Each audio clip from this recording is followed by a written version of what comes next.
তাকে সিলেটি অনেক কইরা মানে ও যা টাকা খরচ করে আসছে আলহামদুলিল্লাহ এগুলা ফেসবুক থেকে হয়ে গেছে বিকজ ও অলরেডি মনে হয় 50+ ভিডিও বানিয়ে ফেলছে। এগুলা যদি আপলোড করে ও প্রায় 60 লাখের মতো 60 লাখ টাকার মতো ইনকাম করতে পারবে। অবশ্যই অবশ্যই। কিন্তু একটা জিনিস বলি, ওদের 60টা ভিডিও ছেড়ে যে ইনকাম হবে আলহামদুলিল্লাহ ওইটা আমার একটা রিলস ইনকাম হবে।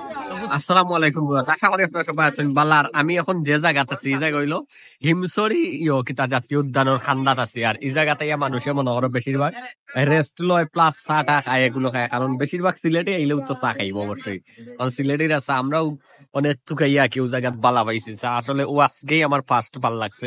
এই গতকালে আমি কক্সবাজারে 2-3 দিন চা খাইছি, কিন্তু আমার একবার 2-3 বার খাইছি, 2-3 দিন। আবার আমরা 2 দিন হইছে, কারণ হইলো অনেকবার চা খাইছি, চাটা কিন্তু ভালো লাগছে না, জুস হইছে না। আজকে আমার চাটা অনেক ভালো লাগছে।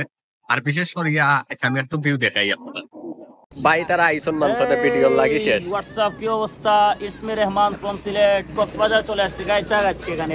আর ওই দেখো আরব ভাই ভিডিও করতে করতে বাইরে অবস্থা শেষ। সিলেট তাকে সিলেটি অনেক কইরা মানে ও যা টাকা খরচ করে আসছে আলহামদুলিল্লাহ এগুলা ফেসবুক থেকে হয়ে গেছে বিকজ ও অলরেডি মনে হয় 50+ ভিডিও বানিয়ে ফেলছে। এগুলা যদি আপলোড করে ও প্রায় 60 লাখের মতো 60 লাখ টাকার মতো ইনকাম করতে পারবে। অবশ্যই অবশ্যই। কিন্তু একটা জিনিস বলি, ওদের 60টা ভিডিও ছেড়ে যে ইনকাম হবে আলহামদুলিল্লাহ ওইটা আমার একটা রিলস ইনকাম হবে। তো বুঝতে পারতেছেন আমি কি পরিমাণ ইনকাম করতেছি। জি। আর এরপরে হয়তো হক্কা এই জায়গা প্রচুর মানুষ হয়। আর এটা মেইন রাস্তা, আমি ভাই আর যাইরাম না।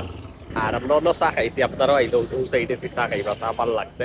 আর প্লাস ভিডিওতে হক্কা ও যে জায়গাটা একটা হচ্ছে হিমছড়ি হইলো ভাস্কর্য, যেটা সিন্ধু তট হয় আর কি ভাস্কর্য অর্থ হইলো হিমছড়ির ভাস্কর্য, হিমছড়ি জেলার।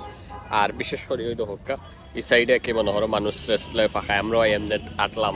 আর এই সাইডটা আসলে কক্সবাজারের প্রতিটা সাইড কিন্তু সুন্দর। আমরা ভাবছি আগে সিলেটেরই সুন্দর, সিলেটই সেরা, কিন্তু কক্সবাজারের যতটা আছে সাইড বা কতটা আছে সব থেকে কক্সবাজারের পর্যটন কেন্দ্রগুলা খুব সুন্দর সুন্দর ভাবে করা। আর বিশেষ করিয়া ভিডিওটা আসলে দেখতে পারলা তো কিতা বুঝলা আপনারা, অবশ্যই ও জায়গাতে রেস্ট নিবা, চা খাইবা, ভালো থাকবে।